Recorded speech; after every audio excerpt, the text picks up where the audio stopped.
Today's lesson is about pilots and home equity. I want to teach you to get away from broke mentalities and give you ways to grow long term wealth. So, let's talk today about how the affluent pilot manages home equity and how he uses it to safely and conservatively build long term wealth. If you had enough money to pay off your mortgage right now, would you? Many people would. In fact, the American dream is to own your own home, to own it outright with no mortgage. Pilots talk to me nonstop about paying off their house prior to retirement, and I normally cringe inside when I hear about this or them making extra payments. A 15-year mortgage almost makes me sick to my stomach. Why? I'm about to tell you why. If the American dream is so wonderful, how can we explain the fact that thousands of financially successful people who have more than enough money to pay off their mortgage refuse to do so? The answer? Most of what we believe about mortgages and home equity, which we've learned from our parents and grandparents, is wrong. That's right, wrong. They taught us to make a big down payment, get a fixed rate mortgage, and make extra principal payments to kill that interest that you're going to pay over the life of the loan. Mortgages, they said, are a necessary evil at best. The problem with this rationale is it's become outdated. The rules of money have changed. Unlike our grandparents, we can no longer depend on our company's pension plan for a secure retirement. We're on our own to figure it out. The generation before you lived with their home for 30 years and never left their hometown. Statistics today show that the average homeowner lives in their home for only 7 years. According to the Federal National Mortgage Association, or Fannie Mae, the average mortgage lasts only 4.2 years. People are refinancing their homes to improve interest rates, restructuring their debt, remodeling their homes, or just to pull money out for investing, education, other expenses. Building long-term wealth requires a pilot to go against old traditional thinking.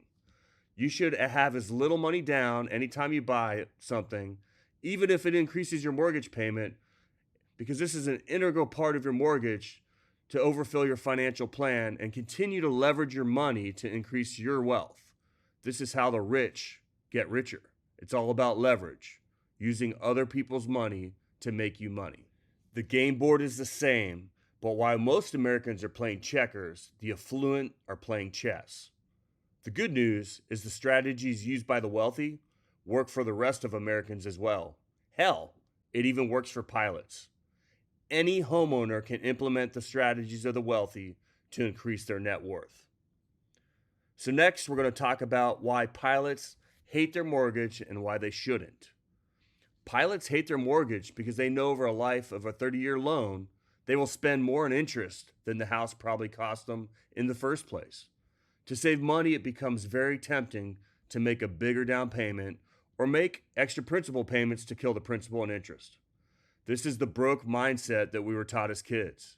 If we could pay cash for it, we would. Unfortunately, every dollar we give the bank is a dollar we did not invest and can't use for long-term growth for us. While paying off the mortgage saves us interest, it denies us the opportunity to earn other interest on that money for the rest of our lives. To show you this, I'm going to tell you about a tale of two fighter pilots, Maverick and Iceman. They both secured a mortgage to buy a $200,000 home. Each earned $70,000 a year and had $40,000 in savings. Iceman believes in the old school way of paying off a mortgage, which is as soon as possible. He bites the bullet and secures a 15-year mortgage at 6.38 APR and shells out $40,000 of his savings as a 20% down payment, leaving him $0 to invest. This leaves him with a monthly payment of $1,383. Trying to eliminate his mortgage sooner, Iceman also sends the extra $100 to his lender every single month. Maverick, being the risk taker, he subscribes to the new way of mortgage planning, choosing instead to carry a big long-term mortgage. He secures a 30-year interest-only loan at 7.42% APR.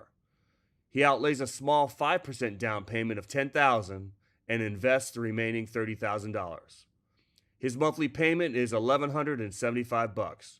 Every month, Maverick adds $100 to his investments, the same $100 that Iceman sends to his lender, plus the $428 he saved from his lower mortgage payment. His investment account earns an 8% rate of return. So here comes the question. Which pilot made the right decision? We're going to look at a couple different years. If you look into the future, after just 5 years, Iceman has made $0 in savings and investments. Maverick's savings and investment account has grown to $83,513. If both pilots were suddenly furloughed, Iceman would be screwed. He would lose everything. Without any money in savings, he has no way to get through the crisis. Even though he has $74,320 of equity in his home, he can't get a loan because he doesn't have a job anymore.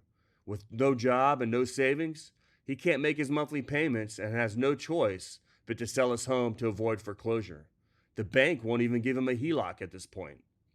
He will have to sell quickly and probably at a discount. He will also have to pay realtor commissions. Mav, on the other hand, while not particularly happy about losing his job, will have $83,513 in savings to help him survive. He can easily make his monthly payments for years if he must. He has liquidity with his investments, and he's in control. If neither lost their job, after 15 years, Iceman will have paid off his house and starting to invest his money. He has $30,421 in investments and owns his home outright. Sounds pretty damn good, right? But let's check on Maverick. Maverick has $282,019 in investments. He could press the button and pay off his mortgage of $190,000 at any time he wants. He'd still have $92,019 left over in investments free and clear. Still well ahead of Iceman. After 30 years, Iceman has continued to save his investments after paying down his mortgage, and those investments have grown to $613,858. Maverick has accumulated an incredible $1,115,425 in his investments. He owns his home outright as well. Most pilots follow the Iceman strategy and don't understand how this equity could work for them somewhere else. You also give up liquidity and safety the entire way.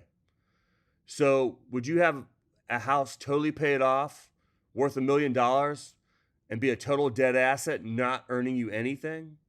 Or could you have $1 million working for you somewhere else, earning 8 to 10% per year? At 10%, spitting out $100,000 for doing nothing. Oh, and guess what? Then it compounds. $1.1 million working for you the next year. Pretty wild, right? The next part of our lesson, how large equity in your home can be a big disadvantage. By having liquid security for emergencies and investment opportunities, or having your home's equity working for you, most pilots are better off than having all their money tied up in a dead asset. With a paid off home or a paid down home, it isn't really helping you at all. Liquidity and flexibility are key. So why would you want to separate the equity from your home? Well, liquidity, safety, and rate of return. Having home equity fails all three tests of a prudent investment. Let's examine each of these core elements in more detail so you can better understand why home equity fails the test of a prudent investment, and more importantly, why homeowners benefit by separating their equity from their home. Separating equity to increase liquidity. What is the biggest secret in real estate? Your mortgage is a loan against your income. It's not a loan against the value of your house. Without an income, in many cases, you cannot get a loan. If you suddenly experience difficult financial times, would you rather have $25,000 of cash to help you make your mortgage payment, or have an additional $25,000 of equity trapped in your home? Can't even access it. Almost every person who has ever lost their home to foreclosure would have been better off if they had the equity separated from their home, liquid, safe, conservative, in a fund that they could use for mortgage payments during their time of need. Unfortunately, life happens. It's not always hunky-dory. And so with this, we could just talk about any getting furloughed story, but I have a personal one. I have a good friend. He had about $300,000 of equity in his home, and he lost his job. He didn't have a lot of liquid security and other investable assets. So immediately, he was in a position where after only making a couple mortgage payments, he didn't have any money.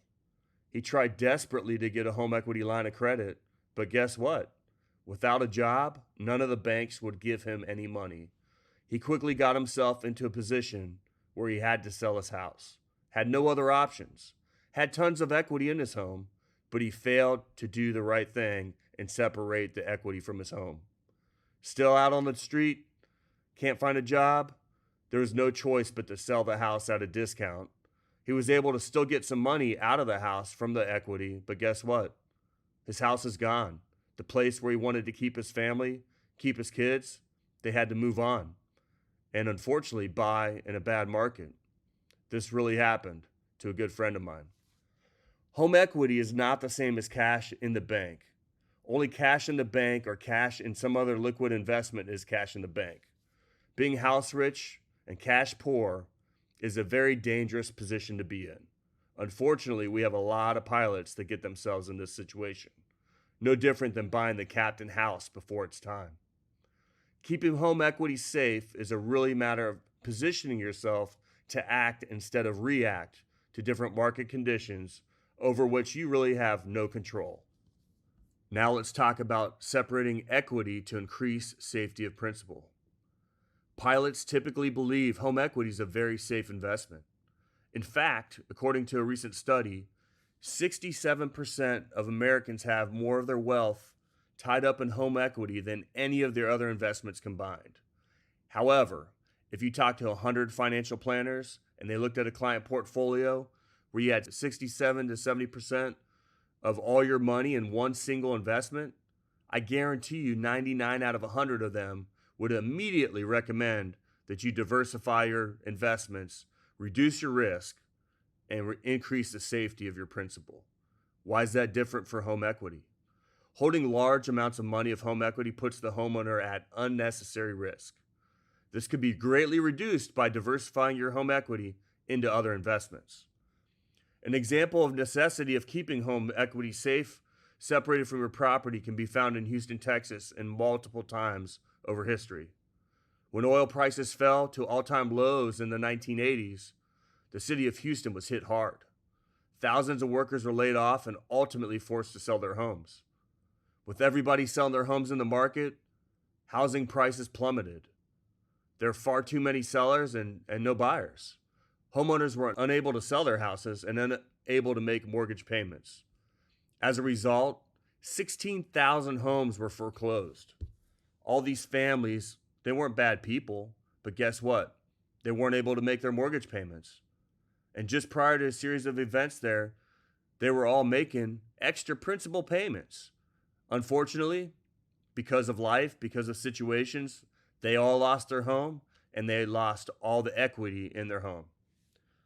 The equity these people had worked so hard for to build was completely lost. They learned the hard way that home equity is fragile and certainly not as safe as they once thought. Could this happen today? Well, 2008 wasn't too long ago. Or another example, Enron. Enron collapsed. Thousands of people lost their jobs. And once again in Houston, the same thing happened. What if in Seattle, Boeing or Microsoft had major layoffs? Money could give you the bank that you'll never see again unless you refinance or sell. It's trapped in your home equity. When people in Houston pleaded, "Mr. Banker, I've been making extra payments for years. I have all this equity in my home. I'm well ahead of schedule." What do you think the banker said? He didn't care. You couldn't get access to the money. Oh, and by the way, you probably didn't have a job. So, unfortunately, the bank's not going to give you any money. And this is the hard lesson that many people have learned.